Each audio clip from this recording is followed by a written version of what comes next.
In April 1979, doctors in the Soviet city of Sverdlovsk began noticing something unusual. Patients were arriving with severe symptoms that progressed rapidly: high fever, difficulty breathing, chest pain, extreme weakness. In many cases, the illness worsened within hours rather than days. This was not typical. Seasonal infections did not behave this way. Food poisoning rarely caused respiratory failure. The speed and severity of the cases immediately alarmed medical staff. Within days, deaths followed. Some patients died less than a week after the first symptoms appeared. Autopsies revealed extensive internal damage, particularly to the lungs and lymphatic system. Even experienced pathologists struggled to classify what they were seeing. The pattern was disturbing. Most of the victims were adult men of working age. Many had no known chronic illnesses. Children and elderly people were far less affected. Entire families did not fall sick together, which contradicted the idea of a contagious household infection. The city was placed under quiet observation. Hospitals were instructed to report cases directly to higher authorities. Medical records were collected. Some autopsy materials were removed without explanation. Doctors were told not to discuss diagnoses publicly. At the same time, life in Sverdlovsk continued. There were no public warnings. Schools remained open. Factories operated as usual. No quarantine was announced. For most residents, the outbreak was invisible, discussed only through rumors and brief conversations. Official explanations appeared quickly. The local media reported cases of food poisoning caused by contaminated meat sold on illegal markets. The illness was described as a veterinary issue that had crossed into humans. Citizens were advised to avoid unregulated food sources. For many doctors, this explanation did not fit. Foodborne anthrax, while dangerous, rarely caused such a high number of lung infections. The geographic distribution of cases also raised questions. Patients were not scattered randomly across the city. They appeared to form a narrow line stretching through specific districts. The outbreak had direction. At this stage, few people outside the medical community noticed the pattern. Those who did had no authority to investigate further. The situation was already being handled at a level above ordinary health care. What most residents did not know was that Sverdlovsk was not just an industrial city. It was also home to a highly classified military facility, one that officially did not exist. And whatever had gone wrong, there was now moving silently through the city. Anthrax is a disease caused by the bacterium Bacillus anthracis. In nature, it primarily affects animals. Humans become infected only under specific conditions, usually through contact with infected livestock or animal products. For this reason, anthrax had long been considered a veterinary problem rather than a major public health threat. There are three main forms of anthrax. The cutaneous form enters through cuts in the skin. It causes characteristic black lesions and, when treated, is usually survivable. The gastrointestinal form is contracted by eating contaminated meat. It is more serious but still relatively rare. The inhalation form, however, is different. Inhalation anthrax occurs when microscopic spores are breathed into the lungs. This form is extremely rare in natural conditions and far more lethal. Once inhaled, the spores travel to the lymph nodes, where they activate and begin releasing toxins into the bloodstream. These toxins cause massive internal damage. The lungs fill with fluid. The immune system collapses. Antibiotics, if not administered very early, are often ineffective. Even with treatment, mortality rates for inhalation anthrax can exceed 50 to 80%. In 1979, inhalation anthrax was almost unheard of outside laboratory accidents or weaponized exposure. This fact immediately raised concern among doctors in Sverdlovsk. Patients did not show the skin lesions typical of agricultural exposure. They had not all consumed the same food. Instead, they presented with severe respiratory symptoms that progressed rapidly and unpredictably. Autopsy findings reinforced these suspicions. Pathologists observed hemorrhaging in the lungs and mediastinum, signs strongly associated with inhalation anthrax. These were not consistent with foodborne infection. The disease had entered through the air. Another detail stood out. The spores required to cause inhalation, anthrax, must be processed into an extremely fine aerosol. This does not happen naturally. It requires specialized equipment and controlled conditions. At this point, many physicians understood the implications. If inhalation anthrax was present, it suggested an artificial source, not an accident at a market, not spoiled meat, but exposure to an airborne release of spores. These conclusions were not recorded openly. Medical staff were instructed to follow the official explanation. Diagnostic terminology was adjusted. Death certificates avoided precise language. Discussion of airborne infection was discouraged. Despite this, the medical reality was clear to those treating the patients. This was not a random outbreak, it was not a foodborne incident, and it was not a natural event. Whatever had happened, it involved anthrax in its most dangerous form, released into the air. The question was no longer what the disease was, it was where it came from.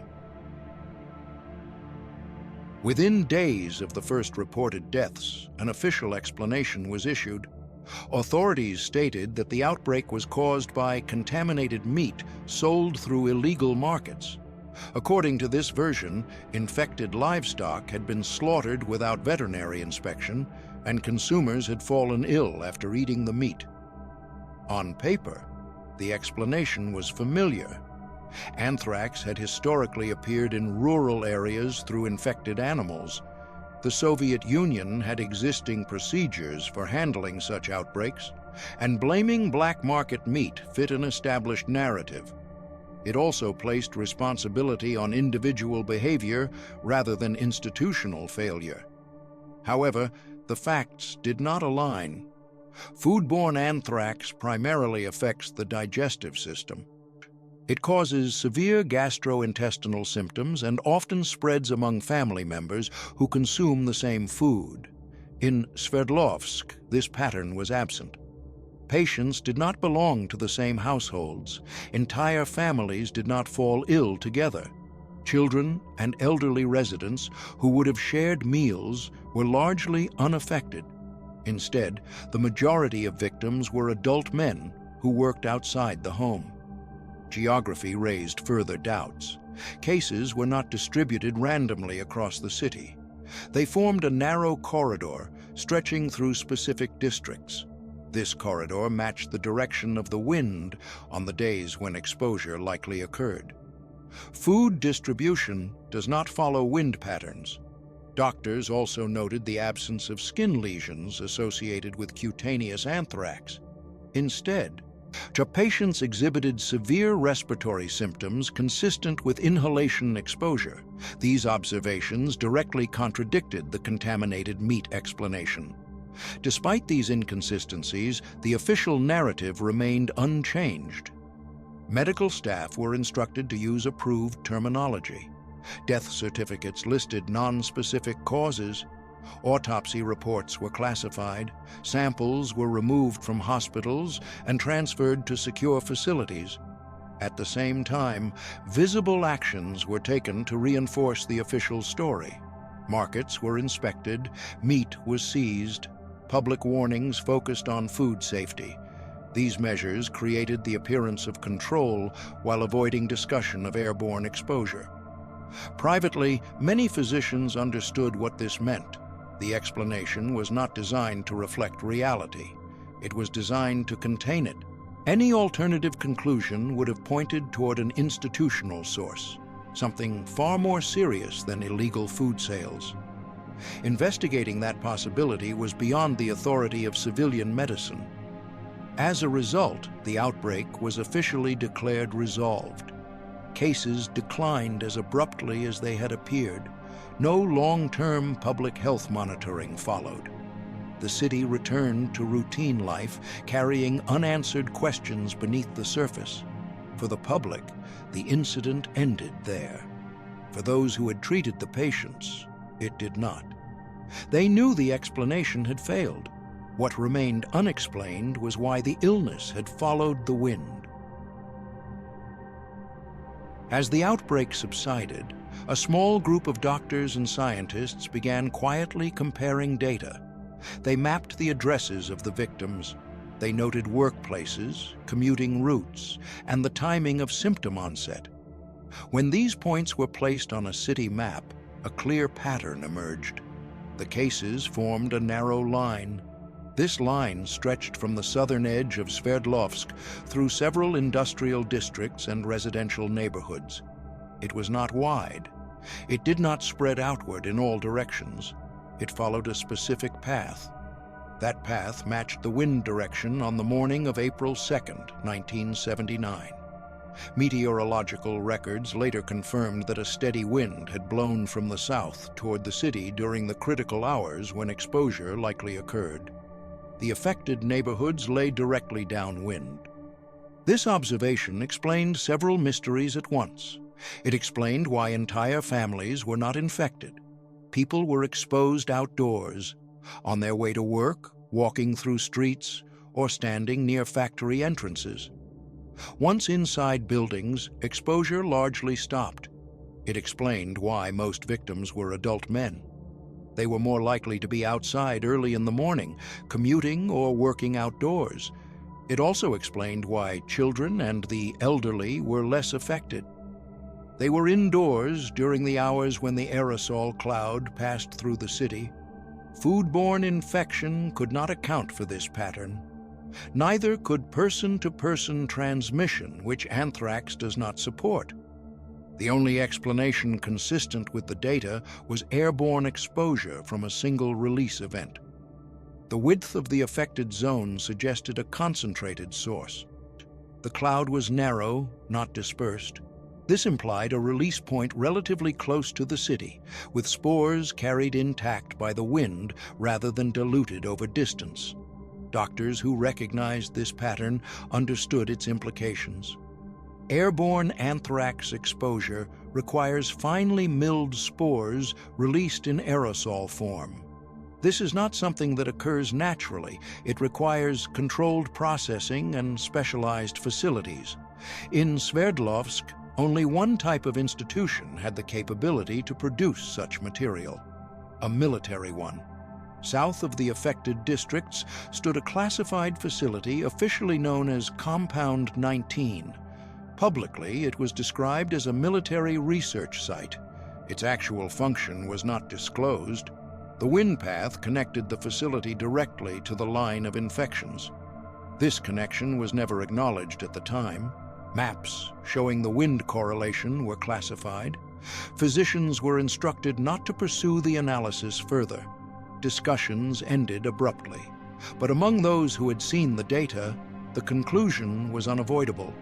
The outbreak had not originated in markets or homes.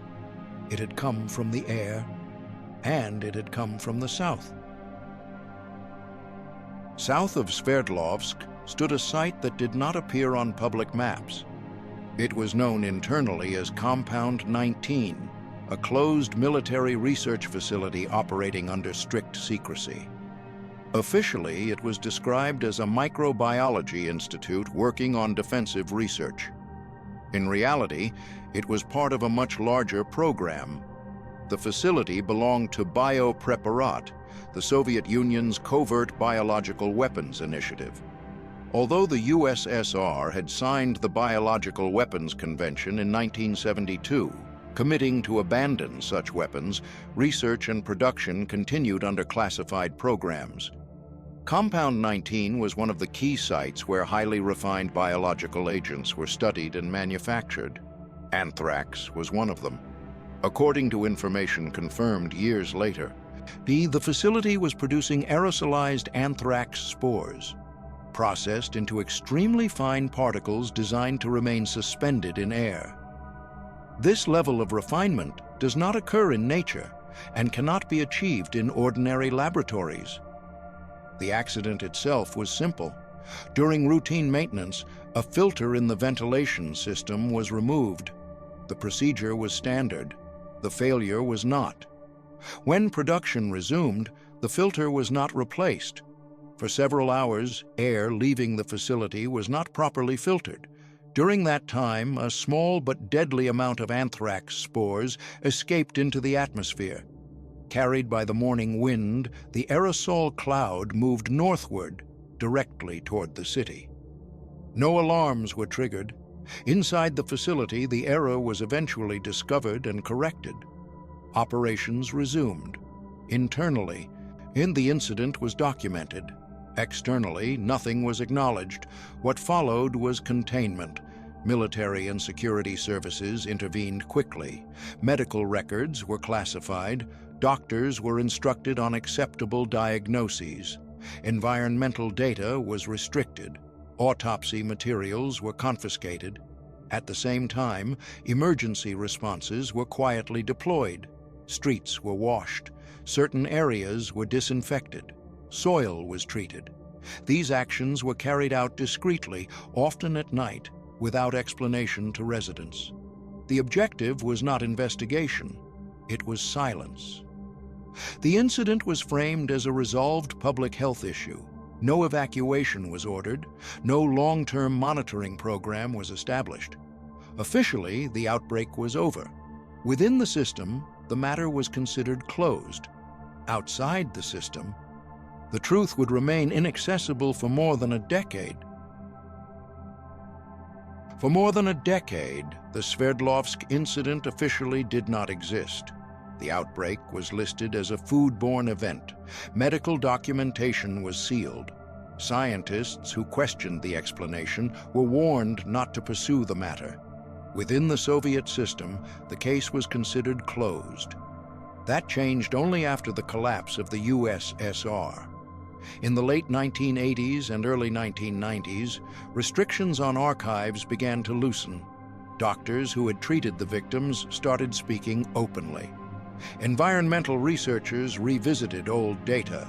Foreign scientists were allowed limited access to information that had previously been classified. One of the most important developments came from epidemiological analysis. Researchers reconstructed the outbreak using hospital records, autopsy reports, and meteorological data. The wind pattern, exposure timeline, and medical findings all pointed to the same conclusion. The infection had been caused by airborne anthrax released from a military facility. In 1992, this conclusion was officially acknowledged. Russian President Boris Yeltsin publicly admitted that the outbreak had resulted from a military accident. The statement confirmed what many had suspected for years, that the Sverdlovsk incident was linked to a secret biological weapons program. The admission was brief. There was no detailed public investigation. No comprehensive list of victims was released. Compensation was limited. Many medical records had already been altered or destroyed, making accurate reconstruction impossible. The number of deaths remains uncertain. Official figures acknowledge at least 66 fatalities. Independent estimates suggest the true number may have been higher. What is clear is that most victims died from inhalation anthrax, a form almost impossible to contract naturally. The Sverdlovsk incident became one of the most serious known violations of the Biological Weapons Convention. It demonstrated that, despite international agreements, large-scale biological weapons research had continued in secret. It also showed how easily civilian populations could be exposed and how effectively such exposure could be concealed. Today, the site of Compound 19 no longer operates as it once did. The city has grown. Streets have changed. For most residents, the events of 1979 are distant history. There are no public markers indicating what happened and no memorial listing the names of the victims. The incident left no visible ruins. What remains is documentation, incomplete, delayed, and fragmentary. And a reminder that some of the most dangerous disasters do not announce themselves with explosions or alarms. They move silently through the air and are understood only years later.